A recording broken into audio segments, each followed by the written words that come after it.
அனைவருக்கும் வணக்கம். இன்றைக்கி வந்து 5/7/2024 வெள்ளிக்கிழமை அன்றைக்கி Nifty index, bank Nifty index and இன்றைக்கி சென்செக்ஸோட எக்ஸ்பைரி இது மூணுலேயுமே சிபிஆர் இண்டிகேட்டர் யூஸ் பண்ணி எப்படி ட்ரேட் பண்ணுறது அப்படிங்கிறத பார்த்துடலாம். அதுக்கு முன்னாடி வந்து பார்த்திங்கன்னா நேற்று வந்து யூஎஸ் மார்க்கெட் வந்து ஹாலிடே, அதனால் வந்து பார்த்திங்கன்னா ப்ரைஸ் ஆக்ஷனில் எந்த ஒரு மாற்றங்களுமே இருக்காது. ஸோ இந்த பாட்டை அப்படியே ஸ்கிப் பண்ணிவிட்டு நம்ம டேரெக்டாக இந்தியன் ஏடிஆருக்கு போயிடலாம். இந்தியன் ஏடிஆருக்கும் போக முடியாது, ஏன்னா யூஎஸ் மார்க்கெட் ஹாலிடே அப்படின்னா உங்களுக்கு மார்க்கெட் இருந்திருக்காது. அதனால் வந்து பார்த்திங்கன்னா இதையும் நம்ம வந்து ஸ்கிப் பண்ணிடலாம். இதையும் விட்டுவிட்டால் அடுத்து டேரெக்டாக இருக்கிறது எஃப்ஐடி டேட்டா தான். ஸோ எஃப்ஐடி டேட்டா பொறுத்த வரைக்கும் எஃப்ஐஏ வந்து நேற்று ஆவரேஜ் வால்யூமில் 2500 கோடி பை பண்ணியிருக்காங்க. இது ஒரு பாசிட்டிவ் சைன். டிஏஏ வந்து இப்போ தான் ப்ராஃபிட் புக்கிங் மோடுக்கு வந்திருக்காங்கன்னு நினைக்கிறேன். 2300 கோடி வந்து செல் பண்ணியிருக்காங்க. ஸோ ஓவரால் நெட் ஃபிகர் வந்து பார்த்திங்கன்னா பாசிட்டிவாக இருக்குது. இது ஒரு நல்ல பாசிட்டிவான விஷயம். அடுத்து இப்போ வந்து வேர்ல்டு மார்க்கெட் ஃபியூச்சர்ஸை பொறுத்த வரைக்கும் உங்களுக்கு வந்து பார்த்திங்கன்னா யூஎஸ் மார்க்கெட்டு வந்து பார்த்திங்கன்னா ஃப்ளாட்டாக இருக்குது. அண்டு யூரோப்பியன் மார்க்கெட்டுமே வந்து பார்த்திங்கன்னா ஃப்ளாட்டாக தான் இருக்குது. உங்களுக்கு வந்து நிக்கி வந்து ஃப்ளாட்டாக இருக்கான், தைவான் மட்டும் பாசிட்டிவாக இருக்கான். ஸோ ஓவராலாக வந்து பார்த்திங்கன்னா ஒரு ஃப்ளாட்டாக தான் இருக்குது வேர்ல்டு மார்க்கெட் எல்லாமே. என்றைக்குமே வந்து யூஎஸ் மார்க்கெட் லீவ் அப்படின்னா வேர்ல்டு மார்க்கெட் ஃப்ளாட்டாக தான் இருக்கும். அதில் வந்து பெரிய ஆச்சரியம் என்பதில்லை. அடுத்து நம்ம கிஃப்ட் நிஃப்டி பக்கம் வந்தீங்க அப்படின்னா இவனுமே ஃப்ளாட்டாக தான் ட்ரேட் ஆகிட்டு இருக்கான். ஏன்னா நேற்று வந்து நிஃப்டி ஃபியூச்சர் முடிஞ்சது வந்து பார்த்திங்கன்னா ஒரு 77 முடிஞ்சிருக்கு. இப்போ வந்து இவன் 69 அப்படின்னு ட்ரேட் ஆகிட்டு இருக்கான். மோரார்லெஸ் வந்து பார்த்திங்கன்னா ஒரு 10-20 பாயிண்ட்ஸ் வந்து gap up or gap down ஆகிறதுக்கு வாய்ப்பு இருக்குது, அவ்வளோதான்.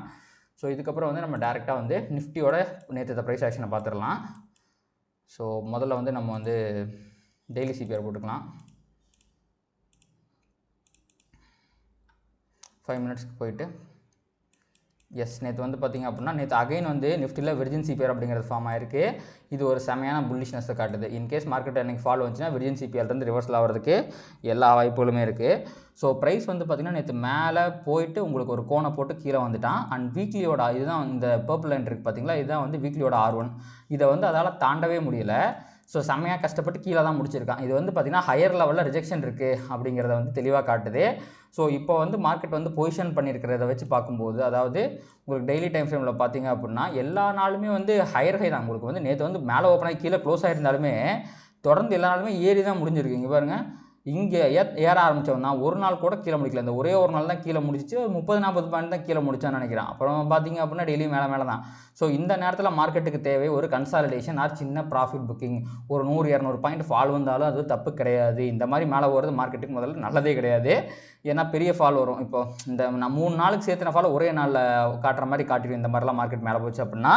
அதனால் இந்த இடத்துல கன்சாலிடேட் ஆகிறது ரொம்ப ரொம்ப நல்லது. இப்போ கன்சாலிடேஷன் தான் மார்க்கெட்டுக்கு தேவையும் கூட. ஸோ பொசிஷன்லாம் பார்த்துட்டோம். இப்போ வந்து டுமாரோ சிபிஆரில் டுமாரோ சிபிஆர் வச்சு இன்றைக்கி வந்து எப்படி ட்ரேட் எடுக்கலாம் அப்படிங்கிறத பார்த்துடலாம்.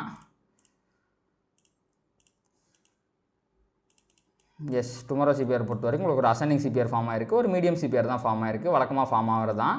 ஸோ நேற்று வந்து ஹையர் லெவலில், அதாவது இந்த R1 கிட்ட ஒரு ரிவர்சல் இருக்கிறதுனால இன்றைக்கி வந்து சிபிஆர் கிட்ட ஈவன் தோ இது அசெண்டிங் சிபிஆர் இருந்தாலுமே சிபிஆர் கிட்ட ப்ரைஸ் ரிவர்ஸ் ஆச்சு அப்படின்னா அது ஒரு ஹை ப்ராபபிள் ட்ரேடிங் ஆப்பர்ச்சுனிட்டி தான். Because of the rejection from the higher time frame. இது வந்து R1 அப்படிங்கிறது உங்களுக்கு 1 ஹவரில் பொசிஷனலாக பார்க்குறது, பொசிஷனலாக ப்ரைஸ் ரிவர்ஸ் ஆகிருக்கு. அதனால் வந்து பார்த்திங்கன்னா R1 கிட்டேருந்து ரிவர்ஸ் ஆச்சு அப்படின்னா அது ஒரு லோ ப்ராபபிள் ட்ரேட். ஏன்னா பக்கத்தில் உங்ககிட்ட சப்போர்ட் இருக்குது. அதனால் சிபிஆர் கிட்டேருந்து ரிவர்ஸ் ஆகுது அப்படின்னா நம்ம ட்ரை பண்ணி பார்க்கலாம். ரொம்ப தூரம்லாம் அது வந்து டார்கெட்டாக வச்சுக்க முடியாது. அந்த இடத்துல விர்ஜின் சிபிஆர் இருக்குது. ஸோ விர்ஜின் சிபிஆர் கிட்ட ப்ரைஸ் வந்துச்சு அப்படின்னா கண்டிப்பாக ரிவர்சலில் போட்டு கண்டிப்பாக ப்ரைஸ் வந்து மேலே போய்விடும். அதனால் விர்ஜின் சிபிஆர் ரிவர்சல் ஒரு high probable trading opportunity, or S1 ரிவர்சல்னு கூட வச்சுக்கலாம். அதே மாதிரி சிபிஆர் ரிவர்சல் இங்கே வந்து ஒரு ஹை ப்ராபபிள் ட்ரேடிங் ஆப்பர்ச்சுனிட்டி. இது ரெண்டுமே தான் ஹை ப்ராபபிள் ட்ரேடிங் ஆப்பர்ச்சுனிட்டியாக இருக்குது. அதே மாதிரி நீங்கள் விர்ஜின் சிபிஆராக இருந்துச்சுன்னா சிபிஆர் வரைக்கும் தான் டார்கெட் வைக்கணும். சிபிஆர்லேருந்து ரிவர்ஸ் ஆச்சுன்னா S1 வரைக்கும் அது விர்ஜின் சிபிஆர் வரைக்கும் தான் டார்கெட் வைக்கணும். அதுக்கு மேலே நீங்கள் டார்கெட் வச்சிங்க அப்படின்னா உங்களுக்கு ப்ரைஸ் வந்து ரிவர்சல் ஆகி உங்கள் ஸ்டாப் லாஸ் வந்து ரொம்ப சுலபமாக ஹிட் ஆகிறதுக்கு எல்லா வாய்ப்புகளுமே இருக்குது.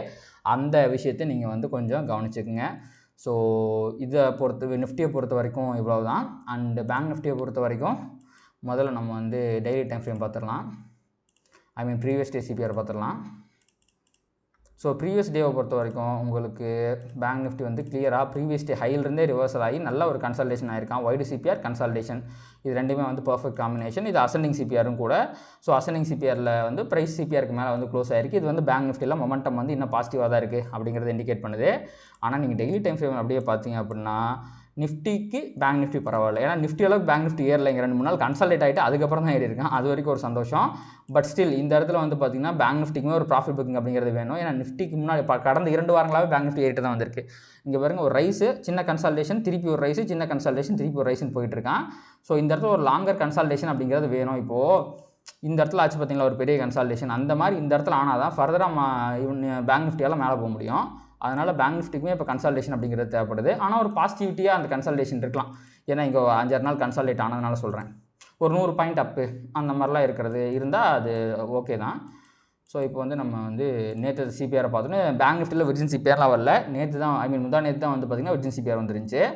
அண்ட் நம்ம டுமாரோ சிபிஆர் ஆன் பண்ணிடலாம். பேங்க் நிஃப்டியில் tomorrow CPR is trending CPR, narrow CPR வந்திருக்கு. அதனால் வந்து பார்த்திங்கன்னா ட்ரெண்டிங் டே தான் இன்றைக்கி வந்து பேங்க் நிஃப்டியில் ஒரு ஹை ப்ராபபிள் ட்ரேடிங் ஆப்பர்ச்சுனிட்டியாக இருக்கும்.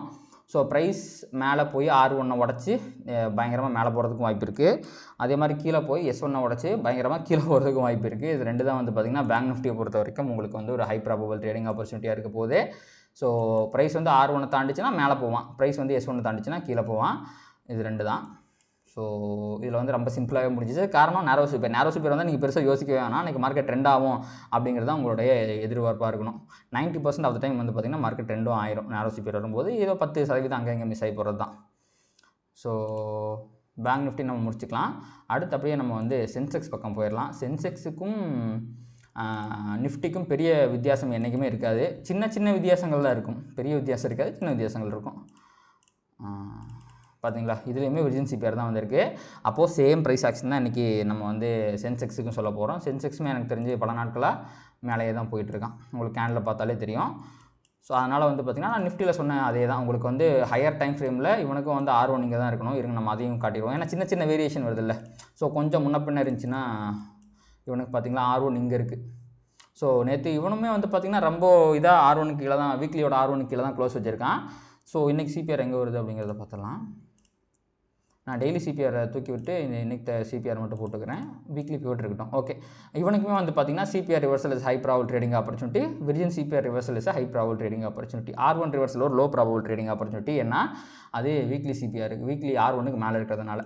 அதனால் வந்து இது ரெண்டு தான் வந்து சென்செக்ஸை பொறுத்த வரைக்கும் ஹை ப்ராபபிள் ட்ரேடிங் ஆப்பர்ச்சுனிட்டி. ஒரு ஷார்ட் ரேஞ்சில் இன்றைக்குமே வந்து சென்செக்ஸ் அண்ட் நிஃப்டி கன்சாலிடேட் ஆகிறதுக்கு எல்லா சான்சஸுமே இருக்குது. ஸோ இதான் வந்து பார்த்திங்கன்னா இன்றைக்கி பொறுத்த வரைக்கும் high probable trading opportunity based on CPR indicator.